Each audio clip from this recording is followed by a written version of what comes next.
Hello, Gregg for Online Tennis Instruction. In this month's Q&A, we're going to kick it off with a question from Laura. And the question is from one of our younger students. I'm 8 years old.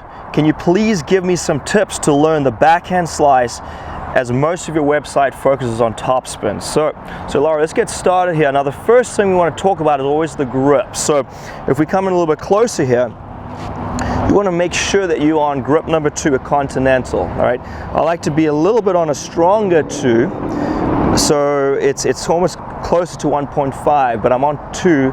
And why I like to be in that position is it allows me to, or it closes the racket, because often players, you find them on grip 2.5 or even on a weaker 3, and it opens the racket up too much. Now on the slice backhand, believe it or not, the racket's open by almost less than 10 degrees, so it's barely open at the contact point. So that's why the grip structure is very important, right? Otherwise we end up floating the ball. So that's the first thing. So we line up our base knuckle on heel pad on grip number 2. And when it comes to the swing, you want to make sure you swing, you got to straighten the arm. So when players are learning this, I try to have them just start with a straight arm. It just makes it a lot easier. So you would be in your normal ready position, waiting with your, on your either neutral grip or your forehand grip. Then you would make a grip change, and you would find your backhand grip on 2, backhand slice grip, should I say, and then you're going to turn this way. And you see how my arm is straight. And I like to tell players it's like you're making the letter L over here. And the idea is you want to be swinging just from your shoulder, right? We want to try and eliminate any of these extra movements with either the elbow or the wrist, because that takes a lot of timing, all right? So when it comes down to the swing, we want to turn the shoulders like we do for most shots with the unit turn, and get the racket to this position. And you see my racket is barely open here, and my elbow is slightly raised in this position, all right? So I've turned nicely, and I've turned my back almost towards the net. Now here's a key difference between a slice backhand and a two-handed topspin backhand. This is very critical, because most two-handed players, or I'm saying they should, when you hit a two-handed backhand, you rotate all the way through, because your hitting shoulder is the rear shoulder here, so you have to rotate your shoulders. Now a one-handed player within the hit topspin, we recommend you stay sideways, more sideways with your body. So you want to be more sideways when you hit the one-handed backhand slice, right? So that's another thing about the body. So some progressions you can do, and I would recommend, especially at your age, is just choking up on the racket. It's a lot easier to control the racket, and also, the lower down you hold the racket on the grip, the stronger you got to be. So you want to develop the strength, but also you want to develop good arm mechanics from the get-go. So I'm going to choke the racket up, and I'm going to turn my shoulders. I'm going to make a unit turn in this position. Now see my racket, how it's just slightly open, my elbow still raised, not in this position, okay? And then you're going to step forward, and actually I like to get players to sort of lean into it just a little bit, and then you want to play from the shoulder. Now I see that the swing path, how it differs from topspin. I'm going to swing slightly down to the contact point, and then I want to finish slightly up, right? Topspin, we're going to swing from a low to high to give the ball spin where it spins end over end. So I want to swing slightly down, and often you want to think it's like a banana shape or inverted bow. So it's slightly down and slightly up, right? So watch that again. So I'm going to choke the racket up, I'm going to make my grip change, I'm going to turn my shoulders. I'm in this position, right? Look at my elbow here, it's slightly raised. I'm going to step, I'm going to slightly down to contact. See, I'm leaning into the contact point, and I'm going to swing out, try to keep the racket on the same side as the hitting side. I'm finishing in this position, tip of my racket is pointing more towards the side fence to my left. And you'll notice here, when I finish, I want my left hand to be back into this position, all right? So it's almost like a diagonal line with my arms. So that's a little bit about the swing. So you want to do a lot of shadow swings, ready position, change the grip, straighten the arm, turn the shoulders, step, separate the arms, and finish in this position right here, okay? So you do a lot of shadow swings that way. Then you can do some self feeds, and so you're going to find your grip, you're going to rotate.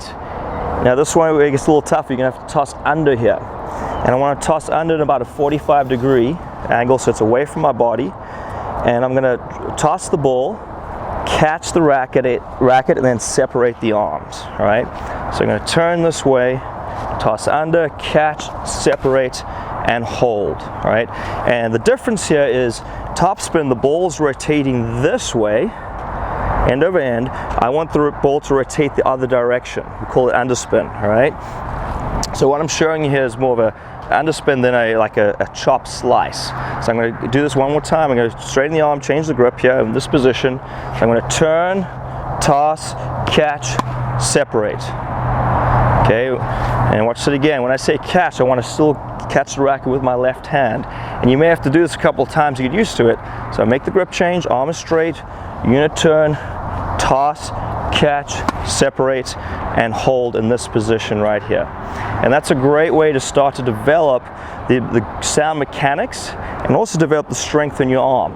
And then you can start to move back and slowly go all the way down the grip until you make it all the way to the baseline.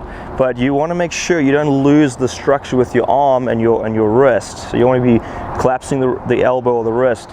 And often to help you with this initially, try to keep the racket head above your hand at impact, right? Now certainly you may start to drop a little bit as you start to play, but that just helps you to maintain good structure where you can play from your shoulder. So I hope that helps you. Let's take a look at two examples of the underspin or slice backhand. If we look at the setup, you see how the right arm is almost all the way straight, left elbow is raised, and the racket is angled back slightly and slightly open. Now at the contact point, interesting to see how I'm contacting the ball above the wrist. The right arm is all the way straight away from the body.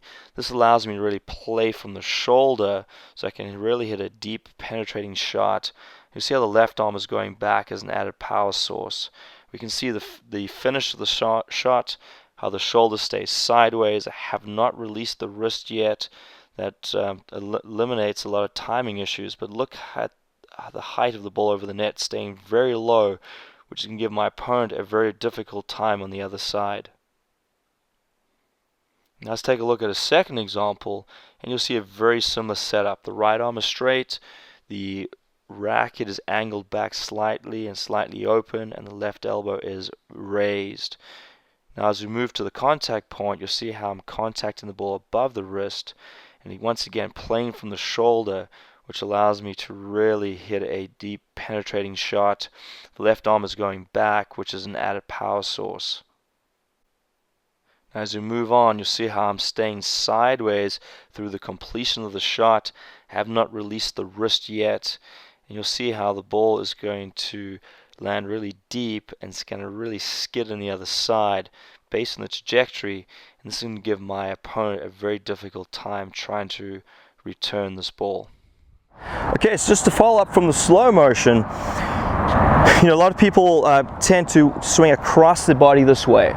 And why they do that is the racket's a little too open. So if they swing out towards their target, the ball's simply going to go straight up. So you have to adjust. By every degree the racket is open, you have to now swing down. You got to match that degree for degree. So we end up doing this. And you actually end up putting what we call that's the slice. The ball turns this way. But that ball tends to sit up. Now you can hit it and really knife it, but you have to work really hard to keep that ball low, all right? But if you just go here with the racket just slightly open, it allows you to have a longer hitting zone, and it's a lot easier to time that. So my swing is now going out to my target, but the only way to achieve that is to make sure the racket's not severely open to contact, so you're not compensating by swinging down and across your body.